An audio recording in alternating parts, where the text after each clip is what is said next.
I've had my mojo and lost it. But an unexpected event happened that would change my life and introduce me to mojo in a visceral way. It's October 1999. I'm standing in a queue waiting for the number 74 bus in Brixton, South London. It's a rough, tough, eclectic part of town with quite a reputation for all the wrong reasons. The bus will take me up Brixton Hill to a friend of mine's house where I'm staying for the night. It's almost midnight on Friday. Music is blaring, cars are hooting, and sirens are wailing. This is the high point for many of us, the end of a busy working week and the whole weekend stretching out ahead. I'm standing in the queue watching life unfold in front of me. Two couples are talking about the big game on Saturday, and another couple is talking about the vibe at a club. The bus pulls up and we get on. We take our seats and something happens. I can't put my finger on it, and then it dawns on me. Silence. All conversation has stopped. The only noise is the hum and whir of the engine. What's going on here? I asked myself. It was as if we were under a spell, all conversation and laughter gone. A conversation that I'd had with myself many times before starts up again, this time in my head, with the two protagonists becoming crystal clear. And I see how each plays a massive role in my life. I refer to them as inspiration and the monkey mind. The conversation goes like this. Inspiration begins the volley. How strange that the whole bus has fallen silent. Wouldn't it be cool to get up and make a speech and stir things up a bit? Monkey mind responds. That's a terrible idea. You'll only embarrass yourself, and what will people think? What would they say? You'll have no idea what to say anyway, and you'll probably just freeze up and make a fool of yourself. And besides, remember that story you heard? That only last week someone was stabbed on a late night bus in Brixton? Inspiration shoots back. Oh, come on, excuses. What's the worst that could happen? If nothing else, you'd have a great story to tell your grandkids. What a rush. Monkey mind responds. Yeah, but you're too middle class. You're too privileged and completely out of touch with people on this bus. No one will even understand what you're talking about. On it went, backwards and forwards. One a voice of abundance, the other a voice of scarcity. But I instinctively knew that I was being presented with an enormous opportunity. The timing was perfect. I was on my way to a new life in South Africa, a place I'd grown up in as a child, and I was now returning, with an intention to contribute and make a difference. Inspired in no small part by Nelson Mandela's incredible courage, decency, and generosity of heart. The monkey mind chirped up again.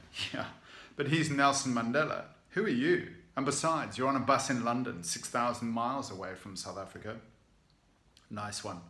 If you want to lead, just wait until you get there. It'll be more appropriate. Appropriate.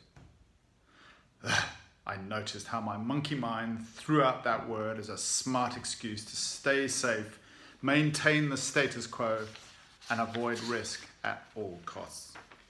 Inspiration responded. Leadership is now. You never know what kind of difference you could make to just one person. The internal struggle felt real, but it was the voice of inspiration that finally won out. I was going to do it. I visualized jumping out of an aeroplane, the lights counting down. 3, 2, 1. Go, go, go. I stood up, heart pounding, hands shaking, feeling the blood draining from my face, and walked to the front of the bus. I only had the vaguest sense of what to say. This was it.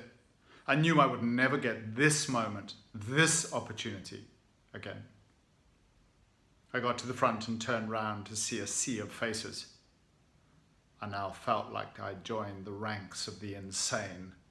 Those people, if I'm honest, I do my best to avoid: the homeless, the drunks, the lost souls, the crazy folk, and the religious nutcases. Good evening, ladies and gentlemen. My name is Simon Eakin. I would like to make a little speech. I'm not drunk, on a mission from God, or on day release from an institution. Before getting on this bus, there was a lot of noise, and now there is silence, and I can't help wonder why. Blank faces, no reactions, nothing. A thought came into my head, like an instruction. Get Nelson Mandela's name in. Everyone knows who he is. Nelson Mandela, I said. What is the difference between you, him, and me? Fundamentally, nothing. We are all human beings. But what is different about him is that he had a commitment, and he never gave up on that commitment.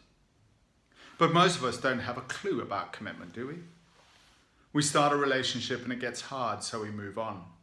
We start an exercise routine but can't be bothered to get out of bed early. We have an idea to save money, but then we are tempted by bright, shiny objects. In one of the seats, I noticed a young woman gently prod her partner in the ribs and smile. Something had shifted. I could no longer hear my heart beating in my ears. Words seemed to find me as if there was some magical teleprompter as they rolled out of my mouth with a coherence, flow, and energy that amazed me. I was in the zone. As I spoke, my audience went from blank, expressionless faces to laughter, questions, and even friendly heckling. It was like popcorn. And before I knew it, I was approaching my stop. It felt like hours, but it had only been a few minutes. I thanked the audience for their time and attention and headed to the exit at the back of the bus. That's when I froze. I caught the gaze of a man staring intently at me. He was about 6 feet, 5 inches tall, with a shaved head and a deep scar down his right cheek. I saw a tattoo around his neck, a dotted line with the words in capital letters, "Cut Here," written above it. And as I approached the exit and him, he dropped his hands, clearly grasping either side of the seat rails, blocking my path, looking directly at me. This is not good, I said to myself. As I approached him, inspiration spoke again. Relax, trust, surrender. I was now right up in his space. He leaned into me. We were now eyeball to eyeball. I could smell the nicotine, garlic, and alcohol on his breath. He leaned into me and said, "Mate, there's a lot of people are gonna think you're fucking mad. Don't ever, ever stop what you're doing. All right, now go on in, fuck off," he said with a smile. It is said that angels come in all shapes and sizes, and I think this was one of them. As the bus pulled away, I saw a vibrant, energized community of people laughing, talking, and gesticulating. Wow, I said to myself, if I can turn a boring old bus ride into one of, if not the events of my life, what on earth is possible? I wanted more, and I wanted others to get what I'd got. The die was cast.